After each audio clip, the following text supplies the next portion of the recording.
Au centre de Dannemarie, la résidence Malraux est un nouveau concept de logement. Dans cette maison habitent 6 locataires, chacun ayant son propre appartement.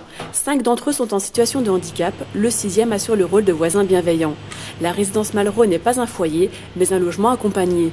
En plus, moi je viens de Mulhouse, donc ça se fait que pour moi c'était, surtout quand j'ai pas de meubles à titre personnel. En plus, quand on arrive ici, on est vraiment loti, on est vraiment confort idéal, quoi. Non, franchement, quand ils ont proposé ce type de logement, j'ai pas hésité, quoi. Je veux dire, donc on fait ce qu'on veut vraiment à titre personnel, quoi. Pourquoi vous avez choisi de venir ici? Pour un rapprochement de vie et de travail et pour être en sécurité. Chaque personne a des besoins d'accompagnement qui lui sont propres, qui ne sont pas forcément des besoins d'accompagnement 24 heures sur 24, bien au contraire. Ludivine est psychologue et Amandine psychomotricienne. Aujourd'hui, elles ont rendez-vous avec Nicolas. On va faire un petit questionnaire.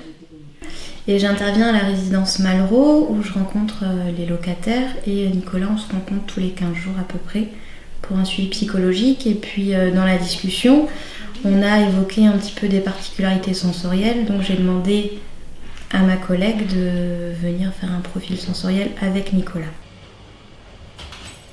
Kevin habite à la résidence depuis 1 an. Il a pu ainsi quitter le domicile familial. Quels sont vos projets ici? De me faire à manger. D'apprendre à faire à manger? Et comment ça se passe pour ça? J'ai une ergo qui m'accompagne. Suivant le projet de vie de la personne, des professionnels en libéral interviennent à domicile pour que petit à petit le locataire devienne autonome. Idéalement, être en logement accompagné, c'est une transition. Une transition vers quoi? Bien souvent, c'est une transition pour vivre dans un appartement plus grand et si possible, en couple.